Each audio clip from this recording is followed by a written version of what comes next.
Bien, écoutez, bonjour à toutes et à tous. Bienvenue pour ce Café Techno placé cette semaine sous le signe de la géolocalisation. Il est organisé par Aerospace Valley et relayé dans le réseau Digital Aquitaine qui possède un Domex santé. Très intéressé par donc la thématique d'aujourd'hui. Pour ceux qui nous suivent, vous vous rappelez que nous avons commencé à aborder cette thématique le 13 mai dernier à l'occasion d'un webinaire sur la géolocalisation indoor qui nous a à la fois acculturés sur les principales technologies qui peuvent être mises en œuvre et surtout également appris à nous poser quelques bonnes questions pour bien cerner le besoin avant de se lancer dans un projet. En effet, localiser au centimètre ou au mètre n'a pas du tout la même incidence sur la technologie à mettre en œuvre et encore moins sur les coûts. Donc, cette première étape ayant été franchie, nous vous proposons aujourd'hui de décortiquer quelques cas d'usage empruntés à deux secteurs d'activité souvent considérés comme très différents, la santé et l'industrie. Et nous allons le faire au travers d'un café techno qui s'intitule du Smart Hospital à l'industrie 4.0, les usages de la géolocalisation indoor par l'exemple. En effet, après avoir positionné les usages de la géolocalisation indoor tant en santé qu'en industrie, nous aborderons plusieurs thématiques, la localisation pour les hôpitaux, en parallèle la localisation pour l'industrie, la sécurité du personnel et la protection du travailleur isolé. Et puis, bon, malheureusement, un thème d'actualité avec Covid-19, le respect des règles sanitaires et la recherche des cas contacts. Pour en parler, nous allons accueillir respectivement Christian Karl, qui est cofondateur et CEO de Polestar, Jean-Baptiste Prost, qui est DGA et CTO de Polestar, Eric Vigneras, qui est président de Acti Group et il viendra témoigner pour le compte de la société Almeras. Lionel Lewin, qui est CEO et fondateur de la société Neovigie, et Anne Monnier, qui est directrice commerciale auprès de Polestar. Nous partagerons ainsi différents témoignages qui devraient vous parler et ou vous donner à minima des idées. Il est fort probable qu'en fin de webinaire, votre regard aura évolué. Vous pourrez ainsi avoir votre propre opinion sur l'impact des technos versus l'étanchéité que l'on nous présente souvent entre divers mondes comme la santé et l'industrie. Vous ferez votre opinion sur des pistes potentielles de diversification et sur des pistes d'innovation possibles à mener par toutes ces technos, tous ces usages. Mais n'en disons pas plus. Avant de passer la parole à nos animateurs, je me présente. Je suis Philippe Fioravanti. Je suis détaché de Dassault Aviation auprès d'Aerospace Valley, où je suis en charge du projet Industrie 4.0. À la technique, elle est bien cachée, mais elle est bien présente. Nous avons Jennifer qui nous supporte ce matin et qui vous aidera si toutefois il y avait quelques problématiques techniques. Pendant la présentation, profitez du chat et utilisez le chat sans modération pour poser toutes vos questions auxquelles nous répondrons en fin de webinaire. Place maintenant à nos intervenants et passez un très bon moment. Alors, merci beaucoup Philippe pour l'introduction. J'espère que tout le monde voit bien la présentation. Donc merci, je ne vais pas revenir. Est-ce que vous voyez la présentation comme il faut? Je me vois moi. Oui, c'est très bien. C'est très bien, Christian. Tu peux y aller.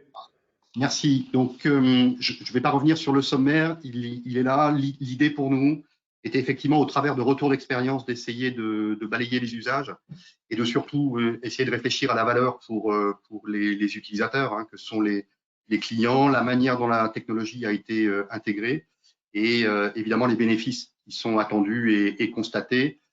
Pourquoi les deux groupes d'usage entre l'hôpital et ce qu'on appelle l'hôpital du futur et l'industrie 4.0? Parce qu'au travers de notre expérience qu'on a eue en France et également à l'étranger, on s'est aperçu qu'il y avait effectivement de grandes similitudes sur les valeurs attendues et sur les usages qui sont mis en œuvre de la géolocalisation.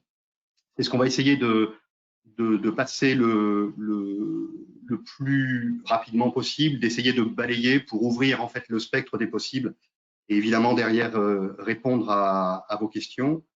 Donc pour ça, il y aura un certain nombre de témoignages et d'intervenants que tu as présentés, Philippe. J'y reviendrai pas.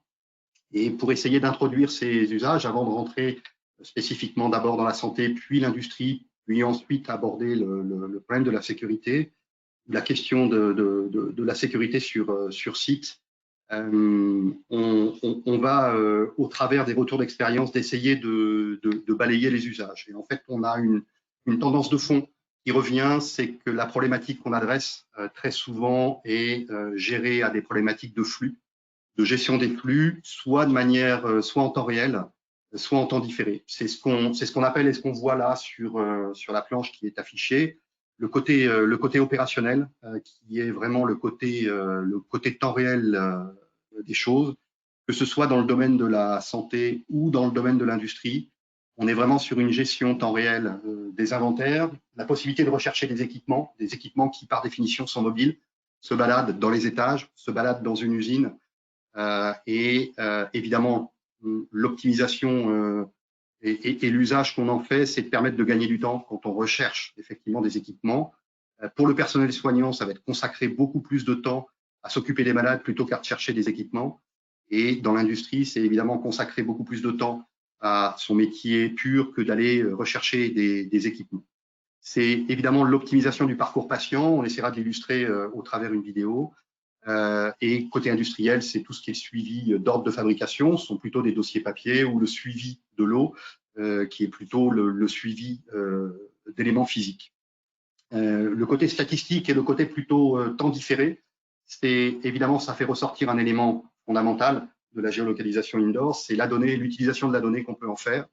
Et ces statistiques permettent de faire des analyses sur des durées de parcours, notamment côté santé, l'optimisation de la programmation, notamment des opérations, et ça sera illustré par un cas d'usage.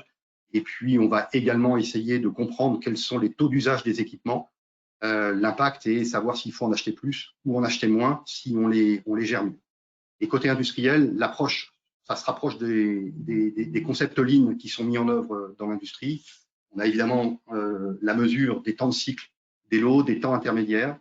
L'idée évidemment d'optimiser les flux et d'optimiser l'allocation des matériels. Évidemment, les matériels, plus ils sont utilisés, plus ils sont rentables, et je pense que tout le monde le comprend. Et puis enfin, une thématique transversale sur la sécurité. Je laisserai effectivement Lionel Levin témoigner et apporter sa vision des choses, mais la sécurité des personnels, le suivi du travailleur isolé ou le suivi des patients qui sont fragiles et la remontée d'incidents géolocalisés sont les grands aspects et les grands besoins qui sont exprimés par nos clients et auxquels on essaye de répondre. Pour commencer et cette entrée, cette immersion dans le domaine de la santé et des hôpitaux, ce qu'il faut comprendre, c'est que pour les hôpitaux, toute une question de gestion des flux. On a effectivement trois grandes familles dans les hôpitaux qui sont importantes à prendre en compte. Les patients, évidemment. Les patients parce que ce sont eux-mêmes les bénéficiaires de tous ces services, parce que le patient doit être satisfait, et parce que le patient, évidemment, doit essayer de passer le moins de temps possible à attendre. Donc, la gestion des patients, la gestion des flux, dès l'instant où il rentre dans l'établissement de santé, dans l'hôpital, le moment où il va sortir, doit être suivi pour qu'on puisse optimiser, éviter les temps d'attente dans les couloirs, etc. Le personnel soignant, c'est évidemment fondamental. Le personnel soignant passe beaucoup de temps à gérer des flux, à chercher des équipements.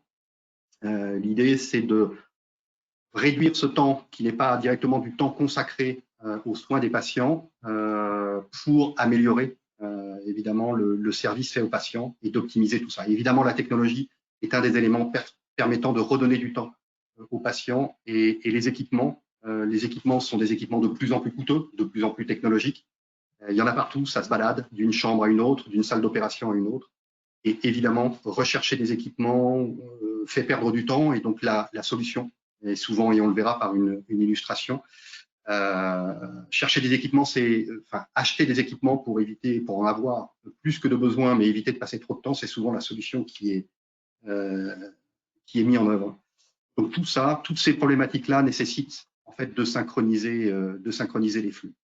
On va illustrer ça par 3 témoignages vidéo qui vont se suivre. Je vais laisser enclencher la vidéo. La première partie, on est vraiment sur le parcours patient et la prise en compte des flux du patient dès son arrivée jusqu'à son lieu de rendez-vous et puis pendant tout son parcours pour pouvoir intégrer ces données dans la gestion des flux et la planification de tout le travail médical qui est fait au sein de l'hôpital. Je laisse passer la vidéo.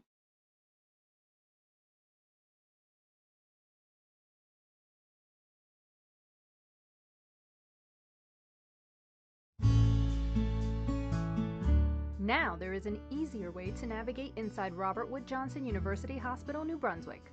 Our smartphone app, RWJ Find Your Way, gives you turn-by-turn directions within the hospital. Not only can you ask any of our friendly employees for directions or follow our thorough signage, your smartphone can tell you where you are within the hospital and help you quickly get to where you want to go. The app is user-friendly. A blue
On voit bien au travers de cet exemple le service qui est apporté aux patients pendant son parcours.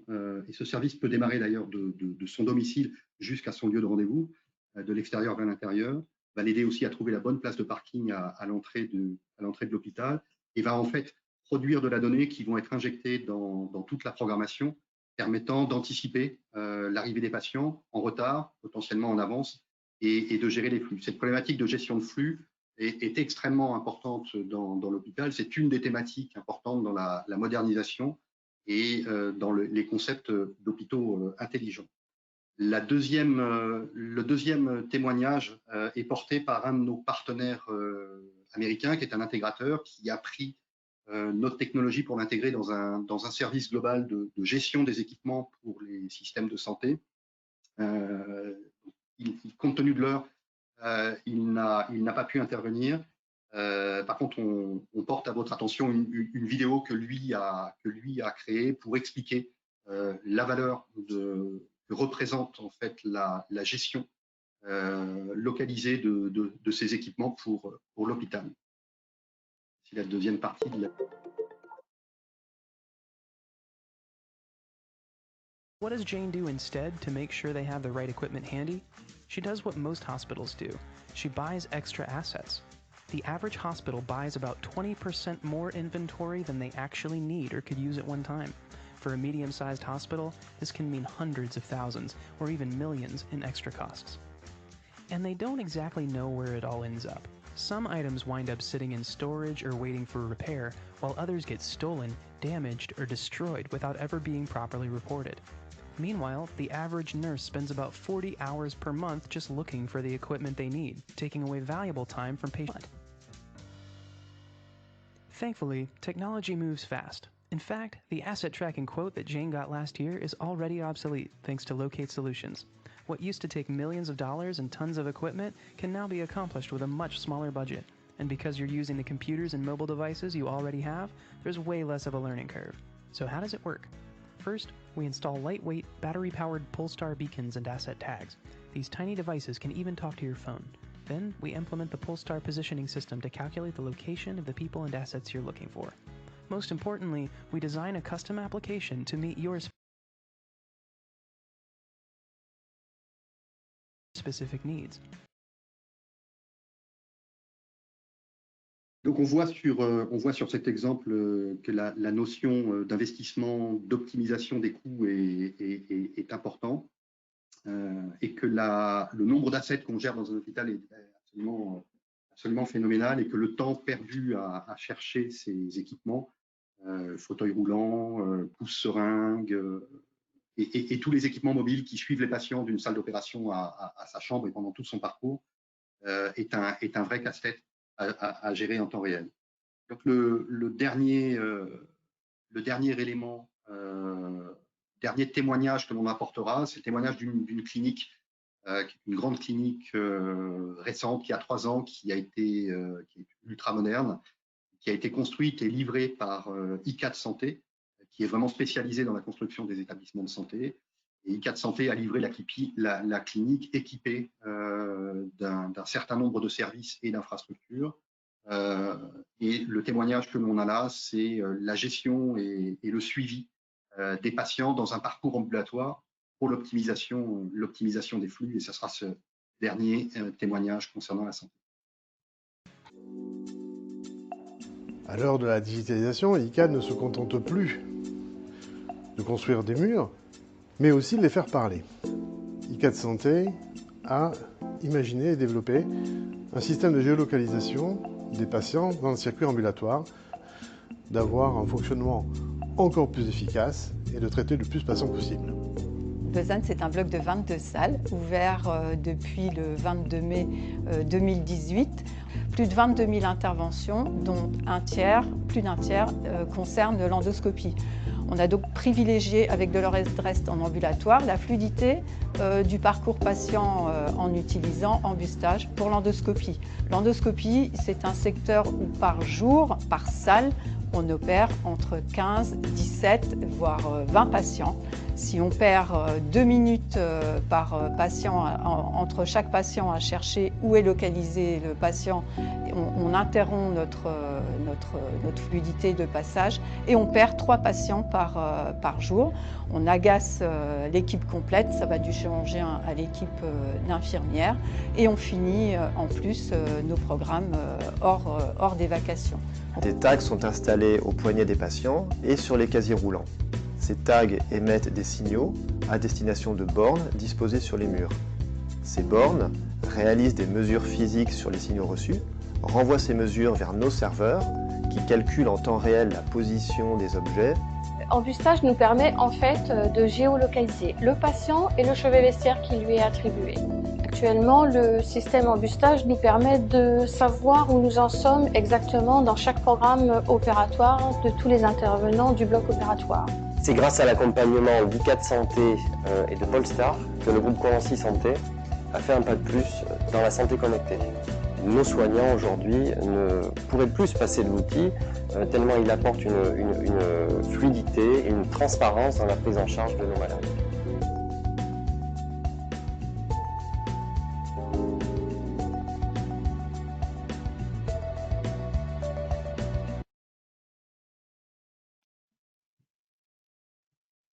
Voilà pour le dernier témoignage. Voilà pour le dernier témoignage qui a été passé. Hop, je remets la présentation. Et ce dernier témoignage montre bien que la gestion des flux et la planification sont étroitement associées, que la notion d'efficacité et d'optimisation est très importante. Je vais passer la main à Jean-Baptiste et Eric pour aborder les cas d'usage côté industrie, qu'on puisse bien faire le parallèle entre les différentes problématiques. Merci Christian, bonjour à tous. Voilà, comme Christian l'a indiqué, les cas d'usage principaux de la localisation indoor dans l'industrie sont pour le suivi de matériel et le suivi de l'eau ou d'ordre de fabrication. Nous avons donc comme clients dans ce domaine des grands groupes pharmaceutiques, des différentes sociétés dans le domaine de la mécanique.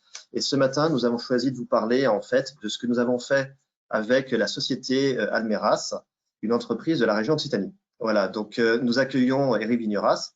Eric Vigneras, vous êtes PDG de la société Acti Group, maison mère d'Almeras. Vous êtes également PDG d'Almeras. Est-ce que vous pouvez nous présenter brièvement votre société ?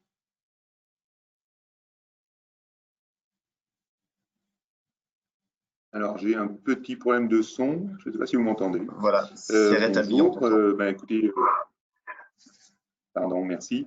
Bonjour. Donc, la société Almeras, aujourd'hui, c'est une société de production de pièces chaudronnées ou usinage de précision, sur lequel on intervient pour différents secteurs, que ce soit du spatial, de l'aéronautique un petit peu et de la défense. Merci. Vous êtes venu nous voir à Polestar parce que vous aviez des problèmes à résoudre. Est-ce que vous pouvez nous les exposer? En fait, j'avais vu une présentation rapide de la géolocalisation. En fait, on s'est retrouvé à plusieurs reprises appelé par des clients un peu à la dernière minute pour faire des montages avec des mobilisations de moyens très élevées et le besoin du client d'avoir la pièce avec un délai très court. Donc, une des expériences qui m'a poussé à venir vers vous, c'est d'avoir un appel à 18 h du client me disant vos équipes m'ont dit que les pièces étaient faites. Moi, je ne savais pas où elles étaient localisées dans l'atelier. Donc, les équipes avaient dit qu'elles étaient faites. Donc, normalement, j'aurais dû les trouver. Et il s'avère que j'ai passé un peu plus de 2 heures à chercher des pièces en essayant d'appeler les collaborateurs pour savoir où elles étaient localisées, où est-ce qu'on pouvait les trouver. Voilà. Donc, en gros, le bilan de l'affaire, c'est que j'ai passé 2 heures à déranger tout le monde et à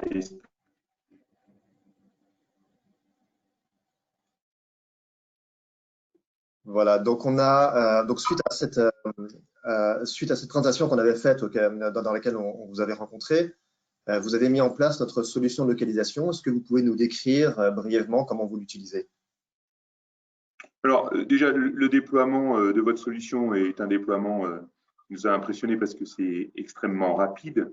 Ce qui est important pour que les équipes adhèrent, c'est qu'on se retrouve dans une logique où elles voient tout de suite le résultat du déploiement. Voilà, donc ça, elles ont accès sur le site dont on a vu une rapide présentation pour l'hôpital tout à l'heure, et c'est le même pour l'unité de production chez Almeras. Donc, on voit rapidement les ordres de fabrication. Alors, nous, aujourd'hui, comment on a procédé? On a procédé sur l'ordre de fabrication avec un tag, et on a les balises qui sont suspendues au-dessus des zones dont on avait besoin de contrôler la géolocalisation des pièces. Voilà, donc là, vous avez sur la présentation. Oui, pardon.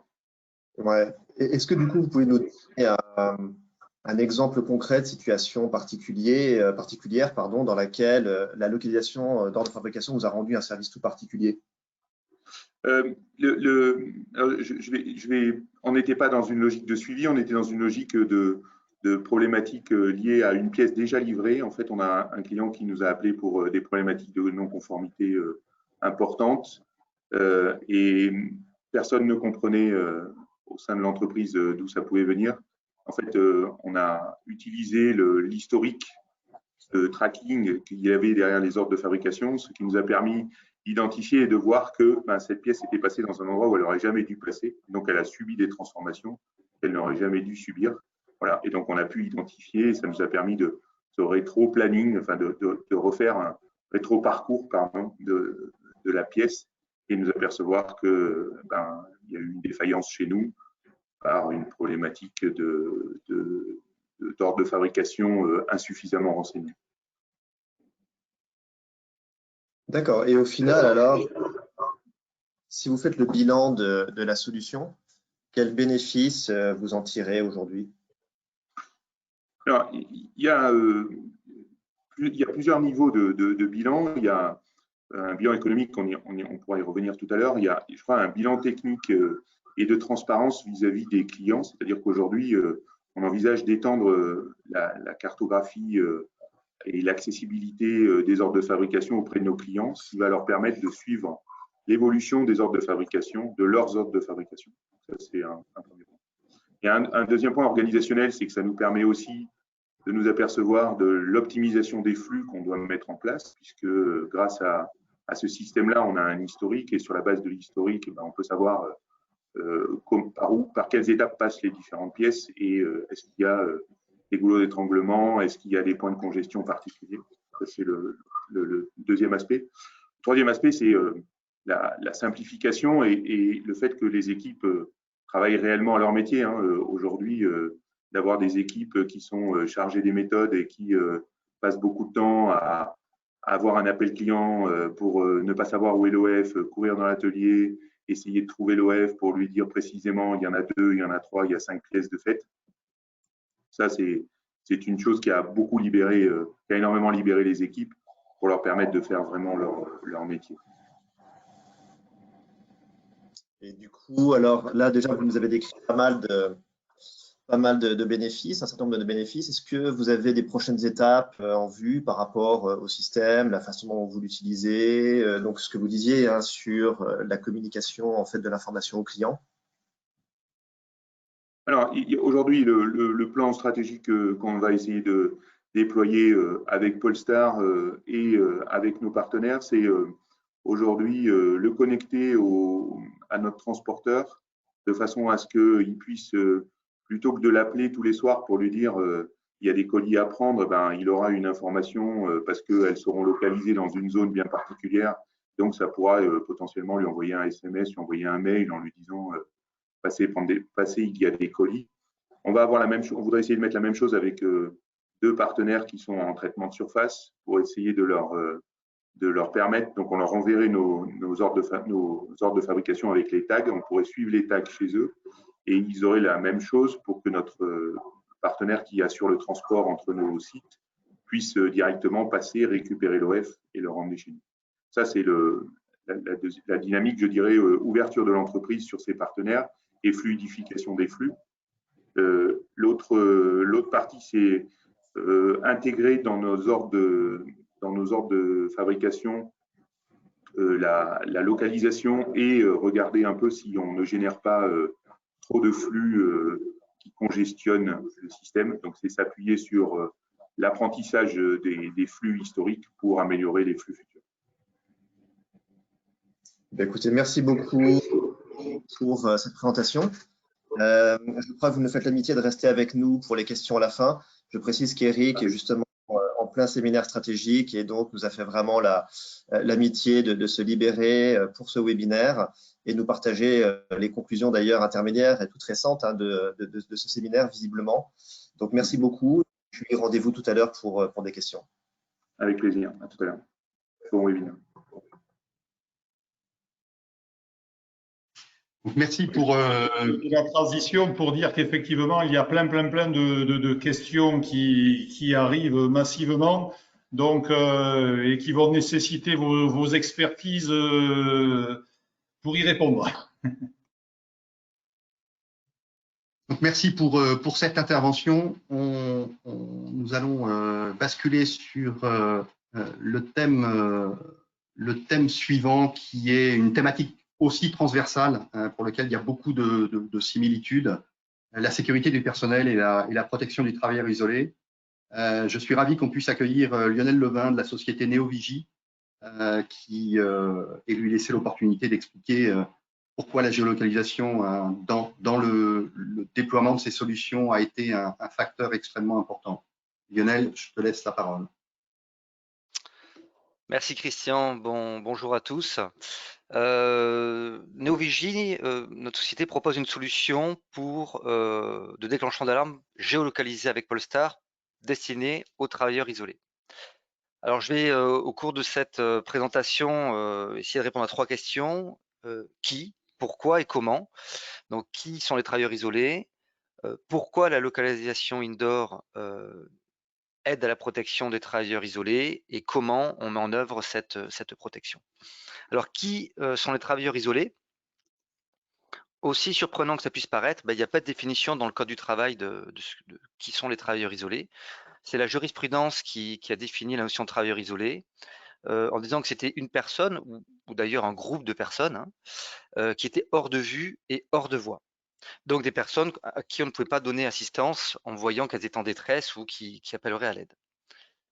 Alors le Code du travail, par contre, même s'il ne définit pas les travailleurs isolés, a mis en place, a prévu des obligations pour les employeurs. Il y a d'abord une obligation générale de sécurité sur les salariés, avec une démarche de prévention qui est très importante. Et donc, il faut essayer d'avoir des travailleurs isolés autant que possible. Et quand on ne peut pas, eh bien, le Code du travail prévoit qu'il faut mettre en place un outil pour signaler toutes les situations de détresse et pouvoir porter assistance aux personnes. Alors en 2020, il y a 3 tendances qui sortent du lot pour le travailleur isolé. La première, c'est que c'est un besoin qui devient transversal. C'est-à-dire qu'il y a une dizaine d'années, ça concernait essentiellement le milieu industriel. Aujourd'hui, c'est un besoin qu'on va voir dans tous les secteurs d'activité, dans le service, dans les collectivités locales, dans les hôpitaux, bien sûr, dont on va parler après. Donc c'est vraiment quelque chose qui concerne tous les secteurs. La deuxième tendance, c'est que c'est un besoin croissant. C'est-à-dire que dans chaque secteur, le nombre de travailleurs isolés augmente chaque année de façon importante. Alors pour des raisons économiques, bien souvent, on met une personne pour faire une maintenance d'une machine, par exemple, au lieu de 2. Et puis pour des raisons liées à l'organisation du travail. Aujourd'hui, beaucoup d'entre vous sont peut-être en télétravail chez eux. Ce sont donc des travailleurs isolés. Et si un accident intervient à votre domicile, ça sera un accident du travail. Et donc, logiquement, dans le cas de cette situation, l'employeur doit mettre en place des moyens de prévention et des outils d'alerte en cas d'accident. La troisième tendance qui se dégage, c'est une tendance qui est liée à l'évolution de la notion malgré tout de travailleur isolé. C'est-à-dire que d'accident, pardon. Il y avait il y a une dizaine d'années, la notion de travailleur isolé était essentiellement liée aux accidents. Ça pouvait être des accidents médicaux, des accidents liés à un infarctus par exemple, ou liés à des chutes, liés à la manipulation de machines. Et aujourd'hui, il y a en plus des accidents, des risques liés aux agressions, de plus en plus. Des agressions qui vont avoir lieu notamment lorsqu'on est exposé au public. Alors, justement, je vais faire le lien de suite avec les hôpitaux où on a mis sur le slide les chiffres qui viennent de l'Observatoire national sur les violences en milieu de santé, qui sont les chiffres de 2018. Et on voit qu'on a affaire à une violence endémique, c'est-à-dire une violence qui est maintenant installée dans les hôpitaux, avec pour l'année 2018 pas moins de 23 000 cas de violence, ce qui est assez énorme. Sur ces 23 000 cas, 80% étaient des atteintes physiques. Et alors, ce qui glace le sang, c'est qu'en plus, 9 fois sur 10, les auteurs de ces violences ne sont ni plus ni moins que les patients ou les accompagnants. Donc, on voit qu'on a vraiment besoin ici de mettre en place des outils pour sécuriser le personnel soignant pour qu'ils puissent effectuer leur mission de façon tout à fait sereine. Alors, pourquoi la localisation? Pourquoi la localisation? Bien donc, l'objectif est pour le personnel soignant ou en industrie, c'est le même principe, qui va avoir un accident ou qui va être agressé, de pouvoir déclencher une alerte, d'être géolocalisé. La géolocalisation est indispensable pour pouvoir localiser la victime. Ce n'est pas un plus, c'est réellement un service qui doit absolument être intégré pour qu'on ait un service efficace. En localisant la victime, on va bien évidemment pouvoir lui porter assistance. Il y a tout un cas de situation où on ne pourra pas discuter avec la personne, faire ce qu'on appelle une levée de doute, qui consiste à appeler la personne pour pouvoir discuter avec elle. Mais si la personne a perdu connaissance ou si elle est en pleine agression, elle ne pourra pas répondre. Et donc, il faut pouvoir la localiser pour savoir où elle est. Si on prend un hôpital où il y a plusieurs étages, des sous-sols, plusieurs bâtiments parfois, sans localisation indoor, il serait impossible de lui porter assistance. Le deuxième élément important dans cette localisation indoor, ça va être de pouvoir cibler l'assistance qu'on va apporter à cette personne. On va essayer de localiser des personnes à proximité de la victime pour pouvoir envoyer à ces personnes un message, donc en localisant ces personnes, en leur disant que leur collègue a fait un malaise ou est agressé pour pouvoir lui porter assistance. Bien souvent, lorsqu'on va pouvoir être à 2 ou 3 personnes face à un agresseur, ça va éviter que la situation dérape et on va pouvoir donc éviter une agression. Alors sur la mise en œuvre, notre solution consiste à une plateforme SaaS, donc Software as a Service, des serveurs qui sont hébergés sur le cloud Azure de Microsoft et 2 dispositifs de déclenchement d'alerte. Un dispositif qu'on va appeler un DATI, donc l'acronyme pour un dispositif d'alerte du travailleur isolé, ou une application PTI, donc pour protection du travailleur isolé. Donc chacun va répondre à des cas d'usage différents selon le niveau de sécurité qu'on souhaite avoir, selon que les personnes ont ou pas un smartphone. Mais le principe est le même. On va utiliser ces terminaux pour déclencher une alarme et pouvoir remonter cette alarme sur un serveur. Alors ces terminaux, si on prend le DATI ou l'application PTI, vont utiliser des capteurs Bluetooth. Donc on va préalablement installer des balises Polestar dans le bâtiment. Le DATI, de son côté, lui, va réceptionner ces balises, va envoyer cette information au serveur Polestar. Polestar va, grâce à un algorithme, calculer la position de la personne et va pouvoir ensuite envoyer cette position à nos serveurs et nous allons pouvoir ainsi localiser la personne et lui porter assistance. Sur le PTI, ça fonctionne un petit peu différemment. On va avoir le SDK de Polestar qui est embarqué dans notre application et donc on va faire dans le téléphone le calcul de la position avec l'algorithme de Polestar et pouvoir remonter directement l'information sur nos serveurs. On va donc pouvoir détecter à la fois les agressions en appuyant sur un bouton, alors pour le DATI sur un bouton SOS très visible, sur le smartphone également. On va pouvoir également détecter les chutes. Donc on va utiliser les accéléromètres ou les centrales inertielles pour pouvoir détecter les chocs et les chutes et ainsi, en cas d'accident, là encore déclencher une alarme. On peut également gérer de la localisation indoor avec des geofencing pour déterminer des accidents basés sur des zones. Une fois que ces alarmes sont déclenchées, elles vont remonter sur la plateforme Vigicontrol, qui est une plateforme de supervision. On va pouvoir localiser la victime, localiser les personnes à proximité et suivre donc en temps réel l'évolution de la situation et localiser les personnes en temps réel et les secours qui iront vers la victime. Les personnes, elles, recevront de leur côté, pour porter assistance, un SMS ou une notification sur leur application smartphone pour leur indiquer où est la position de la personne. Je vous remercie. Merci beaucoup Lionel pour ce passage extrêmement intéressant. On va terminer cette session par un dernier exemple d'usage de la géolocalisation dans tous les lieux de travail. Et donc je passe la parole à Anne qui va expliquer comment la géolocalisation peut aider à prévenir et à respecter les gestes barrières dans les environnements de travail. Bonjour à tous, merci Christian. Donc effectivement, j'ai la lourde tâche de vous présenter un sujet qui est malheureusement d'actualité aujourd'hui, qui est la pandémie de Covid-19 que nous vivons actuellement. Les entreprises sont effectivement désorganisées par des confinements successifs, de nouvelles contraintes apparaissent, une nouvelle pression professionnelle, ce qui a amené pas mal de nos clients industriels à nous contacter et qui nous ont demandé de réfléchir en fait un petit peu à une solution qui leur permettrait de surmonter cette crise au quotidien en exploitant notre expertise dans la géolocalisation indoor. Les entreprises représentant toujours quand même 26% des foyers de contamination, une lourde contrainte pèse sur le retour au travail. D'abord parce que les collaborateurs ont peur, ils ont été affolés par divers messages négatifs, donc certains hésitent à revenir au travail, il faut les rassurer.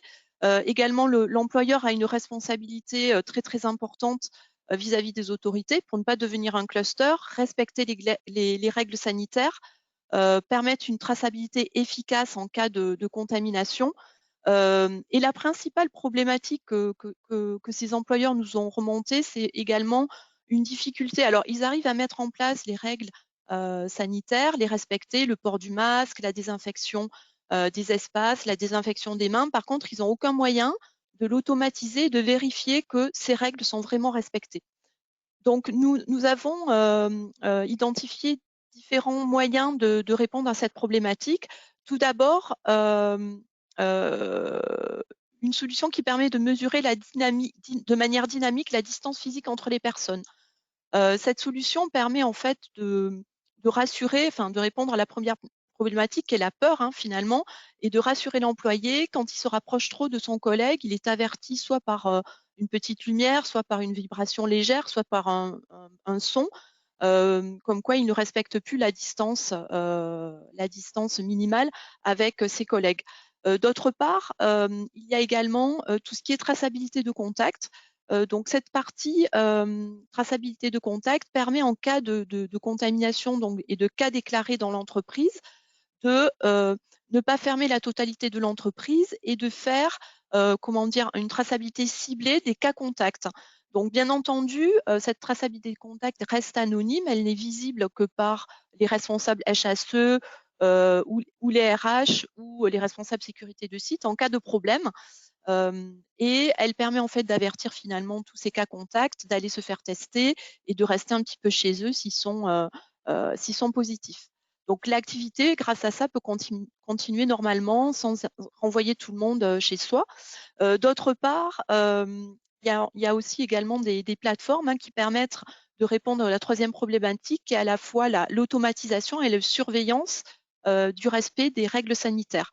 Ces plateformes permettent finalement de paramétrer des distances minimales, par exemple, entre les gens, de surveiller également que la densité dans les différents espaces, le nombre de personnes par espace est respecté. Ça permet également, de manière très efficace, si des zones sont occupées et d'autres ne sont pas du tout occupées pendant ces temps d'alternance un petit peu au travail, de faire du nettoyage ciblé et d'optimiser un petit peu le nettoyage dans son entreprise. Donc, au final, ça permet aussi de vraiment mieux contrôler son espace. Ces solutions sont disponibles sur deux types de supports, souvent sur smartphone via une application mobile, ou bien sur la base de badges, qui sont des badges qui peuvent prendre cette forme et qui sont donnés à chaque salarié. Il y a également, bien sûr, un back-office que nous allons voir sur la prochaine diapo, qui vous permet à la fois de surveiller les cas contacts, de les tracer en cas de problème, de mesurer un niveau de risque et de prévention finalement sur votre site, savoir si les gestes barrières sont bien respectés ou si vraiment toutes les règles mises en place ne sont pas vraiment suivies à la lettre. Et également, toujours pareil, de mesurer et de visualiser un petit peu sous différentes formes comment sont occupés vos espaces et de les nettoyer de manière ciblée. Voilà, je suis à votre disposition pour toute question. Merci beaucoup. Merci beaucoup, Anne. Et Philippe, je te laisse la parole. Eh bien, écoutez, super. Donc, bravo pour cette présentation. Alors maintenant, il va falloir que vous soyez aussi bon pour répondre aux questions parce que le sujet a suscité intérêt. Et j'ai énormément de questions. Alors, comme j'ai du mal à choisir, je propose, si tout le monde en est d'accord, que l'on commence par les premières et on suivra, on va les prendre les unes après les autres par ordre d'arrivée. Alors, j'organise mes questions. Voilà, tac à tac, enregistrement en cliquette. Voilà. Alors, première question. Dans le cadre de la mise en place de bornes de suivi patient, faut-il installer une ou plusieurs bornes par chambre, salle? Alors, je vous demanderai juste, ce que j'ai oublié de préciser tout à l'heure, d'être très concis dans vos réponses pour qu'on puisse vraiment répondre à tout le monde. Voilà. Alors, je peux prendre la réponse. Donc, on a une moyenne d'à peu près 10 bornes pour 1000 mètres carrés. Après les règles, si on veut se positionner uniquement dans les couloirs ou par zone, on va mettre une densité même inférieure. Dans le cas d'un service ambulatoire, là, on va aussi rajouter une borne effectivement par espace clos, que sont par exemple les blocs opératoires. Dans les zones de récupération, dans les zones de box, serait plutôt une borne tous les 3 box. Okay. Deuxième question, quelle est la fourchette de prix de ces bornes? Sont-elles sur batterie? Combien de temps durent-elles? De même pour les montres, même question pour les montres patients. Alors, je vais essayer de répondre à la question. Donc, ces bornes sont alimentées, soit sur du 220 volts, soit en PoE, en Ethernet. Donc, leur durée de vie est indéfinie. Le prix varie en fonction du volume. Il commence à 130, 135 €. Il peut descendre jusqu'à 65 €. Concernant les bracelets tags, donc, nous avons différents tags, bien entendu. Il n'y a pas que ce form factor, voilà, Jean-Baptiste est en train de montrer. C'est variable, ça peut aller de 30 € à 15 € en fonction du volume, toujours pareil, avec des autonomies que nous essayons d'avoir au minimum sur 3-4 ans. Voilà. Ok. Éventuellement, il y avait une question sur est-ce que ces bornes sont-elles équipées, peuvent-elles être équipées de batterie également? Alors, les bornes ne sont pas équipées de batterie. La raison est que souvent, on a besoin d'une très, très grande réactivité de localisation, notamment à l'entrée dans une pièce. L'idée, c'est d'avoir une bonne précision et réactivité pour notifier automatiquement avancer dans l'étape d'un workflow. Pour ça, ça nécessite une activité très fréquente et les solutions sur pile ne sont pas capables en fait d'avoir ce niveau de réactivité et de précision. Donc, c'est la raison pour laquelle les bornes sont alimentées électriquement. Ok. Donc, après, j'ai une question. De quel type de géolocalisation s'agit-il? Zoning ou précision? Alors, aujourd'hui, notre technologie est basée sur le Bluetooth Low Energy. On a aujourd'hui, par de l'algorithmique, un très haut niveau de précision.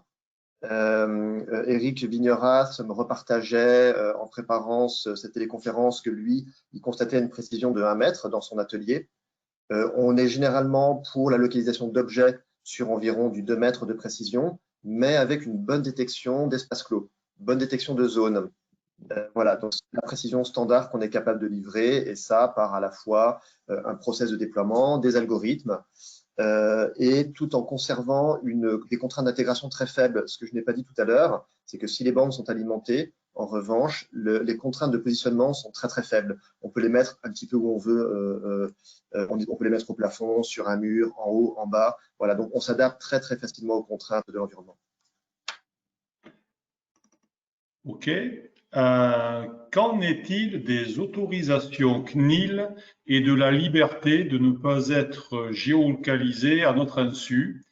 Vous recueillez le consentement des patients, des aidants et des professionnels de santé? Point d'interrogation. Oui, alors bien évidemment, c'est un aspect extrêmement important. Déjà, ça commence dès la conception, où on applique le privacy par design. Donc, on a des process de développement qui ont vraiment intégré ça.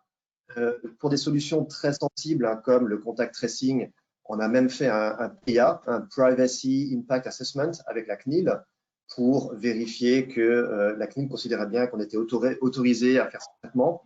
On a aussi totalement crypté les choses, c'est-à-dire que la correspondance entre un identifiant anonyme de tag et un identifiant de personne est stockée dans une base de données cryptée, et seul l'utilisateur possède le code de cette base. Ce qui a pour conséquence que si l'utilisateur perd ce code, on ne peut même pas l'aider, on ne peut même pas lui régénérer une nouvelle clé d'entrée. Hein. On n'a pas cette capacité de préserver totalement l'anonymat. Et à l'usage, il y a bien évidemment dans nos contrats avec les clients la responsabilité pour le client de notifier les utilisateurs finaux. Donc, si c'est une application mobile, c'est au moment du lancement de l'application que toutes les informations légales sont diffusées, et la localisation est bien entendu de l'opt-in.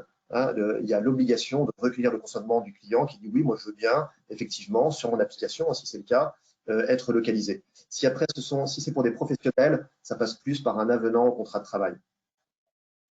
Écoute, merci beaucoup de ces précisions. Alors là, j'ai une question qui s'adresse, je pense, à ce qui a été fait dans l'entreprise Almeras. Dans le domaine industriel, combien de bornes ont dû être déployées et sur quelle surface environ? elles aussi sont sur batterie ou sur secteur? Point d'interrogation.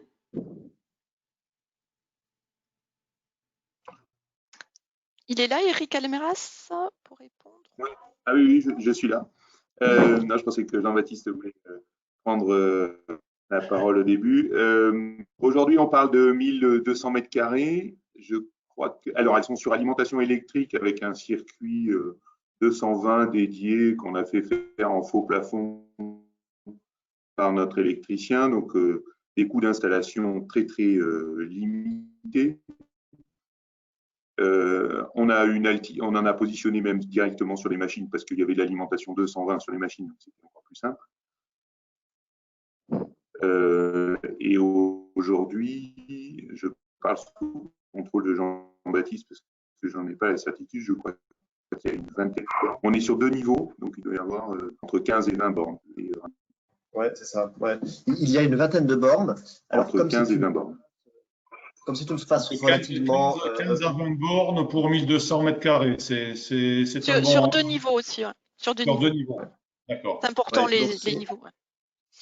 Donc, comme c'est une surface relativement modeste, il y a limité, désolé Eric pour cette appréciation, mais du coup, il y a un peu un effet de bord qui fait que la densité est un peu forte. Si je prends un autre exemple, par exemple, sur un grand acteur de la pharmacie, on a un site installé avec 18 000 mètres carrés couverts. C'est un bâtiment de production multi-étages en région parisienne. On a 7 étages couverts et sur ce site-là, on a une moyenne de 5 bornes pour 1000 mètres carrés. Donc 18 000 mètres carrés, 93 bornes, ce qui fait une moyenne à peu près à 5 pour 1000. OK. Alors après, là, j'ai 2 questions qui se suivent qui, je pense, sont relatives à la protection du travailleur isolé ou ça doit correspondre à ce moment-là du webinaire. Alors, comment gérer le changement des piles? Quelle validation versus l'exposition aux ondes électromagnétiques? Donc ça doit être pour les devices de suivi. Donc, avez-vous des réponses là-dessus? Je ne sais pas si ça concerne NeoVigie ou pas. Christian, je ne sais pas si tu veux que je réponde. La question est peut-être… C'est sûrement ton boîtier. L'autonomie, il y a l'autonomie de l'infrastructure et l'autonomie du boîtier, je pense. Donc, tu peux peut-être répondre sur la partie boîtier et puis on répondra sur l'autonomie de l'infra. Oui, ben le boîtier, je dirais, comme tout téléphone, hein, c'est des équipements qui sont certifiés avec un marquage CE. C'est-à-dire qu'il y a donc des essais de compatibilité électromagnétique, de sécurité électrique, donc pour voir justement au niveau de ondes comment ça se passe. Et donc, on doit respecter ces limites qui sont fixées au niveau européen pour que l'équipement soit certifié CE et donc et sans aucun danger avéré, que je dirais comme un téléphone portable aujourd'hui dans l'état des connaissances. D'accord, et je pense que pour la question initiale également sur le changement des piles ou rechargement de batterie, c'était peut-être plutôt du style par quel système, par quel device suis-je prévenu quand c'est le moment d'opérer, quoi. Voilà, est-ce qu'il y a une intelligence derrière, est-ce qu'il y a quelque chose qui nous fait coucou et qui nous dit c'est le moment d'intervenir et de me redonner un peu de jus, quoi. Alors, si on parle du boîtier, le boîtier, oui, bien sûr, il a une autonomie de 48 heures, il se recharge par USB. Et bien évidemment, quand il y a un niveau de batterie faible, il y a une préalarme qui est envoyée à nos serveurs et à la personne pour lui indiquer qu'il faut qu'elle recharge son boîtier. Et en ce qui concerne les balises Polestar, il y a la même information, on a l'information de batterie faible, on va récupérer cette information et on va la renvoyer sur nos plateformes pour indiquer qu'il y a des balises sur lesquelles il faut changer les batteries. Alors, pour compléter un petit tout. Pour préciser, c'est en fait, il y a l'infrastructure de localisation pour faire du suivi de tag qui, elle, est une infrastructure qui est connectée et alimentée et qui peut servir aussi pour la localisation sur smartphone. Quand on fait de la localisation uniquement sur smartphone, on a donc ces petites balises qui, elles, sont sur pile. Hein, donc là, il y a effectivement une infrastructure sur pile. C'est une autonomie supérieure à 10 ans maintenant dans notre nouveau modèle. Et il y a des trames de télémétrie qui permettent de remonter les informations sur l'intégralité de l'infrastructure sur nos panneaux. Et comme le disait Lionel, nos panneaux sont capables de montrer l'état de vie de l'infrastructure et prévoient les dates de maintenance. Et si jamais il y a une défaillance sur les bornes, sur les balises, défaillance en général, c'est plutôt du vandalisme. Hein. C'est plutôt, voilà, il y a une balise qui a été arrachée. dans ce cas, l'utilisateur, enfin la personne en charge de la maintenance est prévenue. Ok, c'est compris. Bon, donc il nous reste 3 minutes et nous avons encore pas mal de questions, donc on va essayer d'enquiller. Quelle techno utilisez-vous pour le tag RFID passif ou actif? Alors quel tag Alors, c'est une question qui a été posée à 11h31. Donc, nous étions soit dans le travailleur isolé, ou voilà. Donc, on va faire un effort de production. Quels sont les tags que l'on met en œuvre pour ces fonctions-là? Alors, tous les tags, toute notre technologie, que ce soit de la localisation sur smartphone ou pour du suivi de matériel, est basé sur du Bluetooth Low Energy, qui a l'avantage d'être standard, d'avoir été vendu à des milliards d'exemplaires, parce que c'est ce qui est présent dans les téléphones mobiles. Les puces donc coûtent très peu cher. Il y a même des nouvelles générations de tags sans pile qui arrivent, des tags qui fonctionnent sur un principe d'énergie harvesting. Il y a des sociétés spécialisées qui vendent ces tags-là. Et nous, on peut intégrer tous ces tags-là parce que la technologie est standard. Aujourd'hui, ce qu'on vend, ce sont des tags sur pile, Bluetooth Low Energy, et avec des autonomies généralement d'à peu près 4 ans. Voilà. Après, ces tags, très souvent, on les vend avec des systèmes d'identification. On les vend d'abord avec un QR code par-dessus, et ils ont, alors suivant les tags, des options de RFID et de NFC qui permettent en fait de faire une identification facile au moment de l'installation du tag, par exemple, avec une application mobile pour identifier le tag, l'associer avec, par exemple, le numéro de l'autre fabrication pour que ça soit rentré dans notre système. Et après, c'est du Bluetooth Low Energy pour la localisation. Donc, Bluetooth Low Energy. Allez, au travers des exemples montrés, on voit que parfois, l'objet suivi récupère les informations pour se localiser. Parfois, c'est l'objet qui émet une trame et c'est l'infrastructure via la borne qui localise l'objet. Quels critères pour choisir l'une ou l'autre option? Sans devoir faire un retour en arrière si les use cases évoluent, quid des cas où un objet devrait pouvoir être localisable parfois d'une manière et parfois d'une autre? C'est une très bonne question qui est très intéressante. Si je fais une réponse assez simple, écouter, ça coûte beaucoup plus d'énergie parce qu'on ne sait pas quand on reçoit le signal et donc on est obligé d'écouter assez longtemps. Donc c'est la raison pour laquelle, pour du suivi de matériel, on se base sur une technologie dans laquelle le tag émet. Vous voyez, pour un tag qui va émettre toutes les secondes, comme celui-ci, on va avoir 4 ans d'autonomie. En comparaison, si jamais j'écoutais, avec ce tag-là, je n'aurais que quelques semaines, quelques mois d'autonomie. Donc quand vous regardez le coût d'un projet, au final, c'est absolument capital de prendre en compte le coût d'amortissement des tags. Il y a le coût de la maintenance derrière, du travail humain pour aller récupérer tous les tags sur le terrain, le coût des tags aussi, si vous en commandez 10 000 par exemple, ça fait quand même un budget au bout d'un certain temps. Donc voilà, donc nous, on a préféré mettre une infrastructure connectée, alimentée, avec peu de contraintes de placement qui du coup est capable de capter ces tags qui émettent et c'est ce qui, à notre sens, fournit le compromis coût-qualité le plus bas. Maintenant, sur mobile, c'est l'inverse. Sur mobile, c'est la balise qui émet, le mobile qui va écouter, parce que le mobile, de toute façon, on le recharge fréquemment. On en fait un usage aussi un peu plus court et on en fait un usage bursté. Ça consomme juste quelques pourcents, enfin 1% à peu près de batterie par heure de fonctionnement.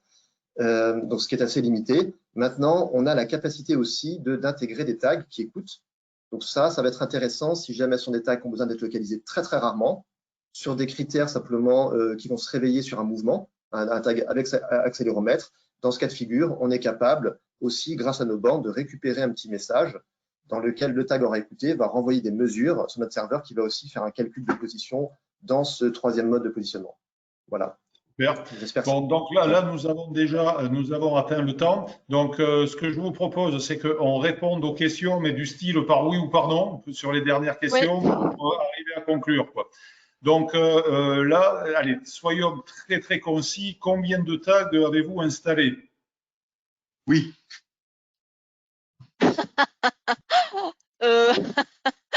Alors, si je parle en infrastructure, on a vendu plus de 150 000 éléments d'infrastructure dans le monde. En termes de nombre de tags, c'est une très bonne question. On doit en être à quelque chose comme à peu près 10 000. Et voilà, avec des volumes. Le niveau de réponse va bien.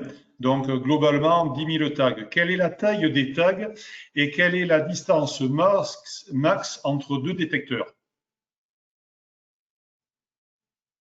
Alors, la taille des tags, c'est très varié. Je vous mets juste quelques exemples. Un tag durci IP67, vous pouvez taper dessus, ça résiste. 4 ans d'autonomie. Ce format carte de crédit, par exemple, pour le suivi de l'autre fabrication de pièces assez plates. Voilà, c'est 2 exemples.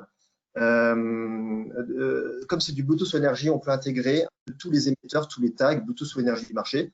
Donc, on peut tout à fait rajouter d'autres tags dedans.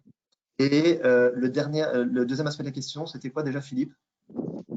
Non, mais c'est bon, tu as répondu. C'était quelles étaient les tailles, quelles étaient les tailles de tag, quoi. Alors après, quelle est la portée du signal? Combien de balises par mètre carré et coût d'un tag et d'une balise? Voilà. Donc, allez, en des ordres de grandeur, c'est suffisant, quoi. Ouais. Donc, l'infrastructure en moyenne, c'est 10 pour 1000. La fourchette, c'est entre 5 pour 1000. Si c'est du zoning, on va être à 1 pour 1000. Si c'est de la précision light, on va être à 5 pour 1000. Donc, light, c'est 3-4 mètres. On va être à du 5 pour 1000. Précision standard, 10 pour 1000. Et après, des cas très particuliers, comme un flux ambulatoire, sur une zone très particulière, on équipe très densément les choses, on va monter à peu près une vingtaine pour 1000. Enfin, pour 1000 mètres carrés. C'est parfait. Donc, pour l'application travailleur isolé, combien faut-il de bornes BLE au mètre carré? Cela fonctionne-t-il en 3D ou faut-il installer des bornes à tous les étages? Alors, je pense que vous aviez déjà plus ou moins répondu, mais on peut y revenir. Oui, c'est ça. On est à peu près entre 5 et 10 pour 1000 mètres carrés pour ces cas d'usage-là. Et effectivement, c'est multi-étages. Donc, il faut effectivement mettre des bornes sur les étages. C'est distinguer les tâches absolument fondamentales. Nous, on ne s'autorise pas d'erreur d'étage. Si on se trompe d'étage, c'est la pire erreur possible. Et on a quasiment, je dirais, 100% de bonne détection d'étage, juste dans les escaliers où il y a une petite latence d'à peu près 2-3 secondes avant de basculer sur le bon étage. OK. Quel est le taux de fausses alarmes? Quel taux de fausses alarmes avez-vous avec chacune des applications exposées? Bon, là, ça va dépendre des cas d'usage parce que selon les métiers, il y a des métiers où, par exemple, alors quand on parle de fausses alarmes, ça va être essentiellement les fausses alarmes de chute. Donc, dans ce cadre-là, on va pouvoir régler un niveau de sensibilité différent. Et en fonction du niveau de sensibilité, on aura plus ou moins de fausses alarmes. Il faudra l'adapter en fonction des cas d'usage. Voilà. On utilise un algorithme qui a été fait par un laboratoire européen d'intelligence artificielle avec beaucoup de volontaires qui avaient des capteurs et on a modélisé toutes ces données pour faire cet algorithme, ce qui nous permet d'avoir un taux de faux positifs très faible. Bon, allez, je pose la dernière question parce qu'après, je vais me faire arracher les cheveux par nos équipes qui auront bien raison. Quid des ondes de Bluetooth en hôpital? N'y a-t-il pas d'interférence avec des équipements médicaux ou autres? Alors, le Bluetooth énergie a été conçu pour fonctionner sur la bande des 2,4 gigas, qui est la bande historique du Wi-Fi, et conçu de telle manière à ce qu'il n'interfère pas avec le Wi-Fi.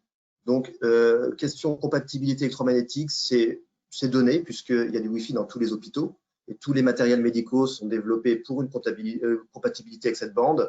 Et en plus de ça, ça émet un top une fois par seconde sur même pas une milliseconde, à une puissance très faible, et avec un profil de canal qui est fait pour ne pas interférer avec le Wi-Fi.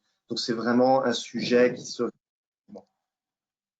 Bon, donc, en fait, on se fait soigner avec confiance. Ben, écoutez, à ce stade, il ne me reste plus qu'à vous remercier, l'ensemble des intervenants, des témoins par la qualité et la richesse, disons, de vos exposés.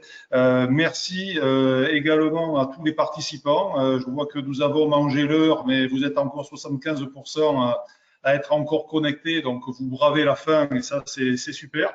Donc, ce sujet, comme tous les autres, pourra continuer de vivre. Ça dépend de vous, ça dépend de l'intérêt que nos adhérents portent et ça dépend également des propositions que nous recevons à la fois de la part des témoins, offreurs ou autres pour nous aider à continuer à animer ce type de café techno. Merci à la technique. Je vous donne maintenant rendez-vous mercredi 2 décembre. De 11h à midi pour un prochain café techno qui sera intitulé « Et si vous réussissiez votre transformation en misant sur une dynamique d'équipe solidaire et performante. À très vite. Merci à toutes et à tous et à très bientôt. Merci à tous et merci Philippe, merci Jennifer pour l'organisation de ce webinaire et à disposition pour poursuivre en off. Merci à tous. Merci beaucoup. Au revoir. Merci, au revoir. Au revoir.